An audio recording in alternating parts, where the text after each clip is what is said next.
আপোনালোকৰ মনত আছে যে বিগত নিৰ্বাচনৰ সময়ত বিশেষকৈ বিধানসভা নিৰ্বাচনৰ সময়ত মই অসমৰ ৰাইজক বিশেষকৈ আই মাতৃসকলক প্ৰতিশ্ৰুতি দিছিলোঁ যে যদি বিজেপি দল নিৰ্বাচনত বিজয়ী হয় আই মাতৃসকলক মাইক্ৰ' ফাইনেন্সৰ লোনৰ বোজাৰ পৰা আমি ৰেহাই দিম। যেতিয়া মই এই কথাখিনি কৈছিলোঁ তেতিয়া কংগ্ৰেছ দলে কৈছিলে যে এই কাম কৰা কেতিয়াও সম্ভৱ নহয়, বিজেপিয়ে অসত্য কথা কৈছে আৰু ইলেকশ্যন জিকাৰ পিছত বিজেপিয়ে কেতিয়াও এই কাম নকৰে। কিন্তু আমাৰ ৰাইজৰ ওপৰত মোৰ বিশ্বাস আছিলে, ৰাইজে বিজেপিৰ চৰকাৰ গঠন কৰিলে আৰু চৰকাৰ গঠন কৰাৰ পিছৰ পৰা লাহে লাহে মাইক্ৰ' ফাইনেন্সৰ লোন আদায় কৰাৰ বাবে আমাৰ আই মাতৃসকলৰ ওপৰত যি হেঁচা আছিল সেই হেঁচা লাহে লাহে নোহোৱা হৈ গ'ল। আপোনালোকে জানে এটা সময় আছিল লোন উভতাই নিদিয়াৰ বাবে আপোনালোকৰ ঘৰৰ পৰা এজেণ্টবিলাকে টিভি উঠাই লৈ গৈছিলে, আপোনালোকৰ ঘৰৰ পৰা ফ্ৰিজ উঠাই লৈ গৈছিলে, মহিলাসকলক গাঁৱে ভূঞে অপমান কৰিছিলে। কিন্তু আজি এনেকুৱা ধৰণৰ পৰিৱেশ নোহোৱা হ'ল, কাৰণ আমি মাইক্ৰ' ফাইনেন্সৰ কোম্পানীবিলাকক গুৱাহাটীত মাতি আনি মই ক'লোঁ যে আপোনালোকে আই মাতৃসকলৰ ওপৰত হুলস্থুল নকৰিব, চৰকাৰৰ পৰা মই লাহে লাহে আপোনালোকৰ যি পাবলগীয়া আছে মই আপোনালোকক দি দিম আৰু আপোনালোকে অনুগ্ৰহ কৰি আমাৰ আই মাতৃসকলৰ ওপৰত অত্যাচাৰ বা মানসিক অত্যাচাৰ নকৰিব। চৰকাৰৰ দায়িত্ব লৈ কোভিড থাকিছিলে, কিন্তু কোভিডৰ মাজতো প্ৰথমতে মই 8,72,739 গৰাকী মাতৃ যিসকলে নিয়মীয়াকৈ ঋণ ঘূৰাই দি আছিলে কিন্তু কোভিডৰ কাৰণে মাজত দিব পৰা নাছিলে, তেনেকুৱা আই মাতৃসকলক মই মাতি আনি সকলোৰে হাতত 25,000 টকা পৰ্যন্ত নগদ ধন আমি তেওঁলোকৰ একাউণ্টলৈকে দিলোঁ আৰু 1,600 কোটি টকা আই মাতৃসকলৰ একাউণ্টত আমি ভৰাই দিছিলোঁ। সেইটো আছিল প্ৰথম পৰ্যায়। তাৰ ফলত 8,72,739 গৰাকী মহিলাই নিয়মীয়াকৈ লোন ঘূৰাই দি থাকিব পাৰিলে আৰু তেওঁলোকে নতুনকৈ লোনো ল'ব পাৰিলে। তাৰ পিছত আমি সেইসকল মহিলাক মাতিছিলোঁ যিসকল মহিলাই লোন ঘূৰাই দি আছিলে কিন্তু 3 মাহমান মাত্ৰ লোন ঘূৰাই দিব পৰা নাছিলে। তেনে মহিলা আছিলে 98,948 গৰাকী। তেওঁলোককো আমি মাতি আনি তেওঁলোকৰ একাউণ্টত টকা ভৰাই দিছিলোঁ যে আপোনালোকে এই টকাৰে লোনটো মাৰি থাকক, লোনটো নিয়মীয়া কৰক, যাতে আপোনালোক NPA হ'ব নালাগে। তাৰ বাবেও আমি 190 কোটি টকা আই মাতৃসকলৰ একাউণ্টত আমি ভৰাই দিছিলোঁ। অৰ্থাৎ 10 লাখ মহিলাক আমি অপমানৰ পৰা, মানসিক হাৰাশাস্তিৰ পৰা আমি ৰক্ষা কৰিছিলোঁ। যোৱা বছৰ লোকসভা ইলেকশ্যনৰ আগে আগে আমি আৰু এটা নতুন কাম হাতত লৈছিলোঁ যে যিসকলে লোন ঘূৰাই দিয়া নাই বা লোন কিছু কিস্তি মাৰি তেওঁলোকে লোন দিয়া বন্ধ কৰি দিলে, তেনেকুৱা মহিলাৰ যোনে 25,000 টকা পৰ্যন্ত লোন লৈছিলে তেনেকুৱা মহিলাৰ আমি এখন লিষ্ট বনালোঁ আৰু সেই লিষ্টত 2,22,949 গৰাকী মহিলাৰ নাম আমি পালোঁ। আমি যেনেকৈ আজি আপোনালোকক মাতিছোঁ তেনেকৈ আমি তেওঁলোকক মাতি আনিলোঁ আৰু তেওঁলোকৰ হৈ আমি বেংকত 291 কোটি টকা জমা দিলোঁ। বেংকে নো অবজেকশ্যন চাৰ্টিফিকেট বা নো ডিউ চাৰ্টিফিকেট দিলে। সেই চাৰ্টিফিকেট আমি মহিলাসকলৰ মাজত বিতৰণ কৰি দিলোঁ। এইবাৰ আমি ইয়াতে আৰু একাংশ মহিলাক আমি সহায় কৰিবৰ কাৰণে লখিমপুৰলৈ মই আহিছোঁ, যাৰ বেংকত লোন 50,000 টকালৈকে লৈছিলে। অৰ্থাৎ আজি আমাৰ ইয়াত যিসকল আই মাতৃ উপস্থিত আছে তেওঁলোকে মাইক্ৰ ফাইনেন্সৰ পৰা 50,000 টকালৈকে লোন লৈছিলে। কেইটামান কিস্তি ঘূৰাই দিলে, তাৰ পিছত কিস্তি ঘূৰাই দিব নোৱাৰিলে। আজি তেওঁলোকৰ কাৰণে বেংকত আমি 223 কোটি টকা জমা দিলোঁ। আৰু আজি আমি এই মিটিঙৰ পিছতে আপোনালোকক NOC আপোনালোকৰ হাতত দি দিম। আজিৰ পৰা আপোনালোকে কপালৰ পৰা যিটো লোনৰ নাম আছিল সেইটো আজিৰ পৰা মচি দিব পাৰিব। আৰু আজিৰ পৰা আপোনালোকে বেংকত বা NBFCত নতুনকৈ আপোনালোকে লোন আকৌ ল'ব পাৰিব। এই ঘটনাখিনিও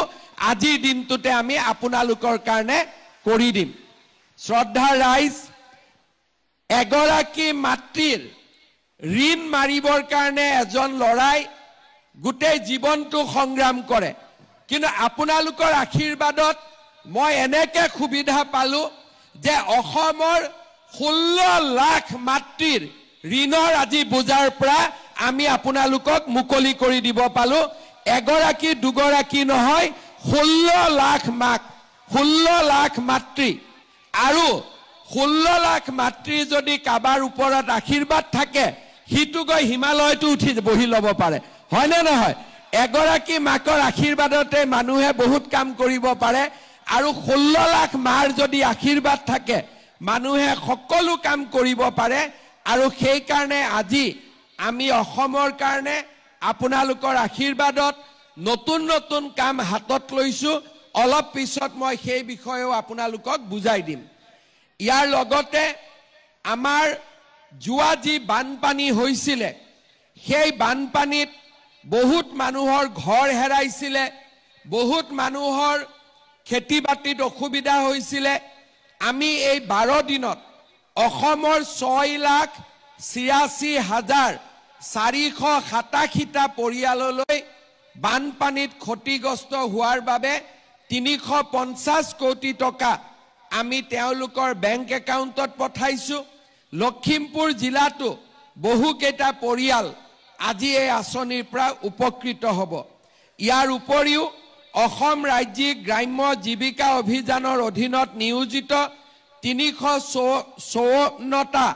আত্মসহায়ক গোটক আজি আমি 1,27 লাখ টকাৰ প্ৰাৰম্ভিক মূলধন প্ৰদান কৰিম। আৰু তেনে 18টা আত্মসহায়ক গোট আমাৰ লখিমপুৰৰ পৰাও উপকৃত হ'ব। আজিৰ সভাত আমাৰ বিধায়ক মানৱ ডেকাৰ প্ৰচেষ্টাত পানীগাঁও, খাৰকাটি, আহুমনি, মিৰিগাঁও পথত ফটাঘুটি গাঁতত ৰঙা নদীৰ ওপৰত লোক নিৰ্মাণ বিভাগে 26 কোটি টকা নিৰ্মাণ কৰি যি দলং নিৰ্মাণ কৰিছিল, আজি আমি তাৰো শুভ উদ্বোধন কৰিম। শ্ৰদ্ধা ৰাইজ, লখিমপুৰত এখন গভৰ্ণমেণ্ট ল কলেজৰ প্ৰয়োজন আছিল। আজি আমি গভৰ্ণমেণ্ট আইন মহাবিদ্যালয়খনো 15 কোটি 50 লাখ টকাৰে নিৰ্মাণ কৰি ৰাইজৰ বাবে আমি উৎসৰ্গা কৰিলোঁ। শ্ৰদ্ধা ৰাইজ, লখিমপুৰৰ ছোৱালী মই য'তে যাওঁ তাতে মই GNM হিচাপে দেখা পাওঁ। শিলচৰত গ'লেও মোক কয় যে দাদা মই লখিমপুৰ, মামা মই লখিমপুৰৰ, মোৰ ট্ৰেন্সফাৰ কৰি দিয়ক। অৰ্থাৎ লখিমপুৰৰ ছোৱালীয়ে নাৰ্ছ পঢ়াৰ আগ্ৰহ আগৰ পৰাই আছিলে, কিন্তু ANM আৰু GNMৰ লগতে আমাৰ লখিমপুৰৰ ছোৱালীয়ে যাতে BSc নাৰ্ছিং পঢ়িব পাৰে সেইবাবে আজি আমি লখিমপুৰত BSc নাৰ্ছিং কলেজ এখনৰ আধাৰশিলা স্থাপন কৰিলোঁ। আৰু এতিয়াৰ পৰা লখিমপুৰৰ ছোৱালী 2 বছৰৰ পিছত ডিব্ৰুগড় বা গুৱাহাটীত BSc নাৰ্ছিং পঢ়িব যাব নালাগে। লখিমপুৰ মেডিকেল কলেজতে BSc নাৰ্ছিং আপোনালোকে পঢ়িব পাব। আজিৰ সভাতে এই নাৰ্ছিং স্কুলখনৰ কাৰণে 10 কোটি টকা দিয়া হৈছিল আজিৰ সভাত মই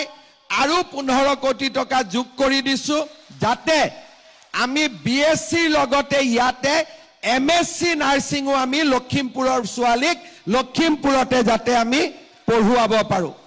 শ্ৰদ্ধাৰ ৰাইজ বিধায়ক মানৱ ডেকাৰ প্ৰচেষ্টাত বগী নদীত আৰু নৱ দলে ডাঙৰীয়াৰ প্ৰচেষ্টাত বগী নদীত 15 কোটি টকাৰে 700 আসন বিশিষ্ট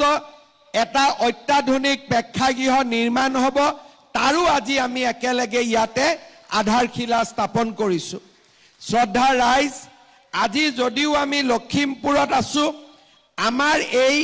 সভাখন অসমৰ 37টা বিধানসভা সমষ্টিত উপস্থিত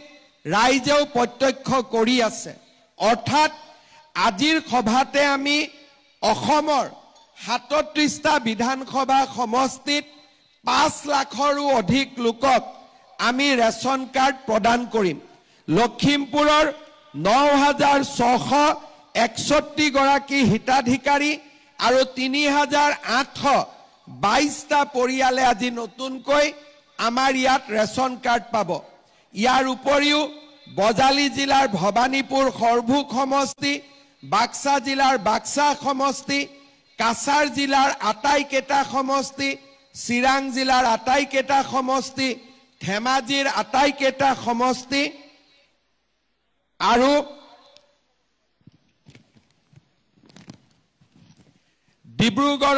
ডিব্ৰুগড় দুলিয়াজান ডিমা হাছাওৰ হাফলং হাইলাকান্দি হোজাই লামডিং কামৰূপৰ বকো ছয়গাঁও পলাশবাৰী হাজো শুৱালকুছি ৰঙিয়া কমলপুৰ কামৰূপ মহানগৰ জিলাৰ দিছপুৰ ডিমৰীয়া নিউ গুৱাহাটী কোকৰাঝাৰৰ গোসাইগাঁও দতমা কোকৰাঝাৰ আৰু বাউখাংগুৰি পৰ্বতজৰা নলবাৰী টিহু শিৱসাগৰৰ ডিমৌ তামুলপুৰৰ তামুলপুৰ আৰু গোৰেশ্বৰ সমষ্টিৰ ৰাইজেও আজিৰ সভাতে ৰেশন কাৰ্ড লাভ কৰিব আৰু সকলো ৰাইজে এই ৰেশন কাৰ্ড লবৰ বাবে আজি এই সমষ্টিসমূহত উপস্থিত আছে মই লখিমপুৰৰ পবিত্ৰ ভূমিৰ পৰাই 37টা সমষ্টিত উপস্থিত থকা সকলো ৰাইজকে মোৰ প্ৰণাম জনাইছো এতিয়া মই ৰেশন কাৰ্ডৰ ওপৰত কেইটামান কথা ক'ব খুজো ৰেশন কাৰ্ডখন পালে আমাৰ কি লাভ হয় প্ৰথম এই মাহৰ 15 তাৰিখৰ পৰা 28 তাৰিখলৈকে আমি অৰুণোদয় আঁচনিৰ নতুন হিতাধিকাৰী নিৰ্বাচন কৰি আছো অৰ্থাৎ প্ৰত্যেক গাঁও সভা পাতিছো পুলিং বুথত আমি অৰুণোদয় বাবে হিতাধিকাৰী আমি নিৰ্বাচন কৰিছো আৰু এইবাৰৰ নতুন নিয়ম মতে অৰুণোদয় আঁচনি পাবৰ কাৰণে আমাৰ ঘৰত এখন ৰেশন কাৰ্ড থাকিব লাগিব এতিয়া আজি যিসকলে ৰেশন কাৰ্ড পালে তেওঁলোকে এতিয়া নিজৰ নাম অৰুণোদয় আঁচনিৰ বাবে গাঁও সভাত তেওঁলোকে দিব পাৰিব যদি ৰেশন কাৰ্ড নাথাকিলেহেঁতেন তেওঁলোকে অৰুণোদয় আঁচনি নাপালেহেঁতেন সেই কাৰণে আমি ততাতয়াকৈ যিসকলৰ ৰেশন কাৰ্ড নাই তেওঁলোকক আমি ৰেশন কাৰ্ড দিয়াৰ ব্যৱস্থা কৰিলো এতিয়া ৰেশন কাৰ্ডখন পালে অৰুণোদয় পোৱাৰ ৰাস্তা মুকলি হয় লগতে ৰেশন কাৰ্ডখন পোৱাৰ লগে লগে প্ৰধানমন্ত্ৰীৰ আয়ুষ্মান ভাৰত মুখ্যমন্ত্ৰীৰ আয়ুষ্মান অসম এই দুটা আঁচনিৰ জৰিয়তে আমি মেডিকেল কলেজ নাৰ্ছিং হোমত চিকিৎসাৰ বাবে বছৰি 5 লাখ টকালৈকে আমি বিনামূলীয়া চিকিৎসা পাব পাৰো আমাৰ ঘৰত যদি আয়ুষ্মান ভাৰতৰ কাৰ্ডখন নাই তথাপিতো হস্পিটালত যদি আমি ৰেশন কাৰ্ডখন দেখুৱাও ৰেশন কাৰ্ডখন দেখুৱালে বছৰি 5 লাখ টকালৈকে আমি বিনামূলীয়া চিকিৎসা এটা পৰিয়ালে আমি লাভ কৰিব পাৰিম তাৰ মানে আপোনালোকে চিন্তা কৰক যে আজি আমি অসমত 2,50,00,000 ব্যক্তিক আমি ৰেশন কাৰ্ড দিছো আৰু সকলোৱে যদি বছৰি 1 লাখ টকাৰো মেডিকেলত ট্ৰিটমেন্ট কৰে তেতিয়ালে চৰকাৰে কিমান টকা মেডিকেলত দিব লাগিব 2500 কোটি টকা আৰু ৰেচন কাৰ্ডখন হাতত থকা মানে কি যে আপোনালোকে বেমাৰ আজাৰ হলে 5 লাখ টকালৈকে চিন্তা কৰিব নালাগে আগতে ৰেচন কাৰ্ডত অকল আমি চাউল পাইছিলো কিন্তু এতিয়া আমি ৰেচন কাৰ্ডত অৰুণোদয় পালো আৰু আমি ৰেচন কাৰ্ডখন দেখুৱালে আমি মেডিকেলত 5 লাখ টকালৈকে বিনামূলীয়া আমাৰ পৰিয়ালটোৱে বছৰি চিকিৎসা পাব পাৰিব ইয়াৰ পিছত ৰেচন কাৰ্ডখনৰ লাভ কি আমি সকলো কথাতে গাঁওবুঢ়াৰ সাৰ্টিফিকেট ল'ব লাগে মৌজাদাৰৰ সাৰ্টিফিকেট ল'ব লাগে কিন্তু ৰেচন কাৰ্ডখন হাতত থকা মানে এইটো প্ৰমাণ হয় যে মোৰ বাৰ্ষিক উপাৰ্জন 4 লাখ টকাতকৈ কম এতিয়া বহুত মানুহে অৰুণোদয়ৰ বাবেও গাঁওবুঢ়াৰ সাৰ্টিফিকেট বিচাৰি আছে মই আপোনালোকক এটাই কথা কৈছো যে অৰুণোদয়ৰ কাৰণে গাঁওবুঢ়া মৌজাদাৰৰ কোনো সাৰ্টিফিকেট নালাগে মাত্ৰ ৰেচন কাৰ্ডখন দেখুৱালেই হ'ব কোনোবা জাগাত সাৰ্টিফিকেটৰ নামত 30 টকা লয় 50 টকা লয় 100 টকা লয় এইবিলাক মই ভাল নাপাওঁ আৰু সেই কাৰণে আজিৰ সভাতে মই কৈ দিছো যে ৰেচন কাৰ্ড থাকিলে কোনো গাঁওবুঢ়াৰ আমাক সাৰ্টিফিকেট নালাগে কোনো মৌজাদাৰৰ আমাক ইনকাম সাৰ্টিফিকেট নালাগে এতিয়া খুজি আছিল নেকি ইয়াতে আজিৰ পৰা আপোনালোকক নালাগে তেনেকৈ পাব ইয়াৰ পিছত ৰেচন কাৰ্ডখন থাকিলে কি লাভ হয় আপোনালোকে জানে যে প্ৰত্যেক বছৰ আমি লৰা ছোৱালী কলেজত বিনামূলীয়া এডমিশন দিও এতিয়া বিনামূলীয়া এডমিশন দিয়াৰ কাৰণেও কলেজে কয় যে এখন ইনকাম সাৰ্টিফিকেট লৈ আহক এতিয়া আমি কলেজ বিলাকক কৈ দিছো যে ৰেচন কাৰ্ডে লাষ্ট সাৰ্টিফিকেট ইয়াৰ ওপৰত আৰু একো সাৰ্টিফিকেট নালাগে ৰেচন কাৰ্ডখন দেখুৱালে আপোনালোকে কলেজত বিনামূলীয়াকৈ এডমিশন দিব এতিয়া মই আৰু এটা কথা ক'ব খুজিছো এটো নতুন ৰেচন কাৰ্ডত প্ৰধানমন্ত্ৰী মোদী ডাঙৰীয়াই আমাক 5 কেজি কৈ বিনামূলীয়া চাউল দিয়ে আমি প্ৰত্যেক বছৰ প্ৰত্যেক মাহত আমি 5 কেজি চাউল বিনামূলীয়াকৈ পাম এইবাৰ আমি যদি সকলো ঠিকে থাকে মই চেষ্টা কৰিছো যে বিনামূলীয়াকৈ নহলেও বিনামূলীয়া দিবৰ কাৰণে ইমান টকা মোৰ লগত নাই কিন্তু বিনামূলীয়াকৈ নহলেও ৰেচন কাৰ্ডত দালি আৰু চেনি আমি সুলভ মূল্য দিয়াৰ বাবে ব্যৱস্থা লম ভাল হ'ব নে বেয়া হ'ব নেকি ইমান কমকৈ কৈ আছে ভাল হ'ব নে বেয়া হ'ব বজাৰতকৈ যদি দালি অন্তত 25 টকাও কমত দিব পাৰো চেনি যদি বজাৰতকৈ 20 টকাতকৈ হলেও দাম কমত দিব পাৰো ভাল হ'ব নে বেয়া হ'ব এইফালে বেয়া হ'ব নেকি কোৱা নাই ভাল হ'ব নে বেয়া হ'ব ঠিক আছে এতিয়া মই চিন্তা কৰি আছো যে ৰেচন কাৰ্ডৰ লগত কিমান লাভ হল এটাকৈ চিন্তা কৰক প্ৰথম ৰেচন কাৰ্ড পালো তাৰ মানে 5 কেজি চাউল বিনামূলীয়া পালো ৰেচন কাৰ্ড পালো অৰুণোদয় পোৱাৰ বাবে যোগ্য হলো তৃতীয়তে ৰেচন কাৰ্ড পালো বেমাৰ আজাৰ হলে 5 লাখ টকালৈকে ট্ৰিটমেন্ট হল ৰেচন কাৰ্ড পালো কোনো কামতে আৰু গাঁওবুঢ়া মৌজাদাৰৰ ইনকাম সাৰ্টিফিকেট নালাগে আৰু লাষ্টত চেষ্টা কৰি আছো যে ৰেচন কাৰ্ডখনৰ জৰিয়তে দালি আৰু চেনিও যাতে কম দামত আমি কিনিব পাৰো গতিকে এখন ৰেচন কাৰ্ডৰ জৰিয়তে আমি কিমানখিনি উপকৃত হ'ব পাৰো আপোনালোকক তাৰ মই এটা উদাহৰণ দিলো শ্ৰদ্ধা ৰাইজ এতিয়া মই আৰু দুটামান কথা ক'ব খুজো আপোনালোকে জানে যে অৰুণোদয় আঁচনি আমি 2019 চনত আৰম্ভ কৰিছিলো প্ৰথম 830 টকা দিছিলো আৰু 20 লাখ পৰিয়ালক আমি দিছিলো তাৰ পিছত সৰকাৰ আহিলে প্ৰথমতে 1000 আৰু কোভিডৰ কাৰণে 250 টকা যোগ কৰি আমি 1250 টকা দিলো কোভিড শেষ হৈ গল কিন্তু কোভিডৰ টকাটো এতিয়াও আমি কাটা নাই যেনেকৈ আছিল তেনেকৈ থাকিলে তাৰ পিছত আমি কি কৰিলো 20 লাখৰ পৰা 27 লাখ পৰিয়ালক আমি অৰুণোদয় দিলো এইবাৰ এই যিটো অৰুণোদয় পখেক চলি আছে এই পখেকত আমি অৰুণোদয় পোৱা মানুহৰ সংখ্যা 27 লাখৰ পৰা পুনে পুনে 40 লাখলৈকে আমি বৃদ্ধি কৰিম অৰ্থাৎ যদি ঢকুৱাখানা সমষ্টিত আগতে 22,000 পৰিয়ালে অৰুণোদয় পাইছিল এতিয়া 29,000 30,000 পৰিয়ালে অৰুণোদয় পাব যদি আমাৰ লখিমপুৰত 22,000 পৰিয়ালে অৰুণোদয় পাইছিল এইবাৰ 29-30,000 পৰিয়ালে অৰুণোদয় পাব নাৰায়ণপুৰত বা বিপুৰিয়াত আগতে যদি বা ৰঙানদী নাওবৈছাত আগতে যদি 22,000 অৰুণোদয় পাইছিল এইবাৰ 30,000 পাব লখিমপুৰত আৰু এটা লাভ হ'ল সমষ্টি এটা বাঢ়ি যোৱা কাৰণে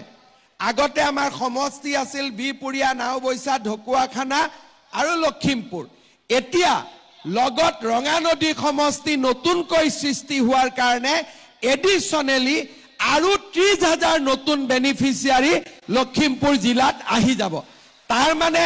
যদি কোনেও নিজৰ ভিতৰত খেলিমেলি নকৰে ৰেশন কাৰ্ড থকা 80 পৰা 85% পৰিয়ালে এইবাৰ অৰুণোদয় আঁচনি পাই যাব লাহে লাহে আপোনালোকে মোক আশীৰ্বাদ কৰি গৈ থাকিব আৰু আমি নতুন নতুন কাম কৰি কৰি গৈ থাকিম দ্বিতীয়তে আমাৰ মহিলাসকলে মাজে মাজে চিন্তা কৰে যে মুখ্যমন্ত্ৰীয়েটো আত্মসহায়ক গোটত 10,000 টকা দিম বুলি কৈছিল এতিয়ালৈকে টকাটো অহা নাই হেতু চিন্তা কৰে নে নকৰে হেতু মাজে মাজে চিন্তা আহি থাকে হয় নে নহয় এতিয়া আপোনালোকে মনত কৰক যে মই যি কৈছো আজিলৈকে কেতিয়াবা কোনবা কথা এনে কৈছো নেকি যি কৈছো হৈছে নে নাই এতিয়া আমাৰ এই আঁচনিটোৰ নাম হ'ল মহিলা উদ্যমিতা আঁচনি কিছুমানে কয় গছ লগাবৰ কাৰণে পইচা দিছে আমি গছ লগোৱাৰ কাৰণে পইচা দিয়া নাই এইটো ভুল ধাৰণা নলব কাৰণ গছডাল লাগিলে ডাঙৰ হলে গছডাল আপোনালোকে মোৰ ঘৰত কাটি নিদিয়ে গছডাল আপোনালোকৰ ঘৰতে থাকিব না কাটি পেলাই মোক দিব মুক্ত নিদিয়ে গতিকে এই গছডাল যদি সেগুন গছ ৰৈছে ডাঙৰ হলে তাৰ যি উপাৰ্জন হ'ব সেইটো আপোনালোকে পাব আৰু আপোনালোকক গছডাল ৰুবৰ কাৰণে মই উৎসাহ দিয়াৰ কাৰণে মোক উল্টাই আপোনালোকে পিঠা তিঠা খোৱাবহে লাগে হয়নে নহয় এতিয়া মেইন কথাটো হ'ল যে আমি টকাটো কেতিয়া পাম এই কেইদিন আমি ধুনিয়া কৰি ভেৰিফিকেশন বিলাক কৰি আছো 28 তাৰিখৰ ভিতৰত আমাৰ ভেৰিফিকেশন বিলাক কমপ্লিট হৈ যাব ভেৰিফিকেশন কমপ্লিট হোৱাৰ পিছত আমি মহিলাসকল যিসকল ইয়াৰ নিৰ্বাচিত হ'ল তেওঁলোকৰ আমি তালিকাখন দিম তালিকাখন দিয়াৰ পিছত আপোনালোকক আমি 3 দিনৰ ট্ৰেইনিং দিম কিয় ট্ৰেইনিং দিম এই কথাটো বুজি লওক 10,000 টকাটো শেষ নহয় 10,000 টকাটো আৰম্ভণি আমাৰ উদ্দেশ্য হ'ল যে এই 10,000 টকাটো ভাল কৰি যদি আপোনালোকে খৰচ কৰে পিছত আমি আপোনালোকক আৰু নতুন নতুন আঁচনি আৰু বেংকৰ লগত আপোনালোকক আমি সম্পৰ্ক কৰি দিম যাতে মোটামুটি 2-2.5 বছৰৰ ভিতৰত চৰকাৰৰ পৰা আপোনালোকে আৰু বেংকৰ পৰা মিলি 1 লাখ টকা কৰি আপোনালোকে পাব পাৰে কিন্তু যদি কোনোবাই 10,000 টকা পালে আৰু গিৰিয়াকে টকাটো লৈ গল তেতিয়া ইটোটো আৰু আগনাবাঢ়িব সেই কাৰণে এটা 3 দিনৰ ট্ৰেইনিং কৰি টকাটো আমাৰ আঁচনিখন কি কেনেকে আগবাঢ়িব লাগিব আমি বুজাই দিম আৰু তাৰ পিছত এনেকে মিটিং পাতি আপোনালোকক মই আহি টকাটো দি দিম টকাটো তো 100% পাবই খালি অকনমান অপেক্ষা কৰক অপেক্ষাৰ ফলটো মিঠা হয় হয় না নহয় আৰু মহিলাসকলে নিজে গম পায় আমি আপোনালোকে যেতে আমাক জন্ম দিছিল এদিনতে জন্ম দিছিল নে 10 মাহ 10 দিন পেটত ৰাখি জন্ম দিছিল নে এদিনতে জন্ম দিছিল অকনমান ধৈৰ্য সকলোতে লাগে সৃষ্টিটো জন্ম লাগে আৰু পালনটো ধৈৰ্য লাগে হয় না নহয় গতিকে আপোনালোকৰ এই কামটো চলি আছে একেবাৰে টেনচন নলব 10,000 টকা আপোনালোকে 100% পাবই কিন্তু 10,000তকৈ আৰু কেনেকে বেছি পায় মই সেইটোহে চিন্তা কৰি আছো যাতে আগত গৈ আমি আৰু বেছিকৈ আপোনালোকক সহায় কৰিব পাৰো ইয়াৰ পিছত ইলেকশ্যনৰ সময়ত মই কি কৈছিলো যে আমি নিযুত মইনা আঁচনি দিম যি ছোৱালী কলেজত পঢ়ে 1000 হায়াৰ সেকেন্ডাৰীত পঢ়ে 1250 টকা ডিগ্ৰীত পঢ়িলে 2500 টকা পোষ্ট গ্ৰেজুৱেটত পঢ়িলে সেই আঁচনিও মই যেনেকৈ কথা দিছিলোঁ আজিকালি বেংকত 10 তাৰিখে আমাৰ ছোৱালীসকলেও এই আঁচনি পায় এতিয়া মোক ল'ৰাবিলাকে কৈ আছে যে মামা আমাৰ কাৰণেও কিবা এটা কৰক এইবাৰ বাজেটত ল'ৰাবিলাকৰ কাৰণেও মই ভাল স্কিম এটা দি আছোঁ যাতে ছোৱালীৰ লগতে ল'ৰাবিলাকো যাতে তেওঁলোকে আগবাঢ়ি যাব পাৰে অৰ্থাৎ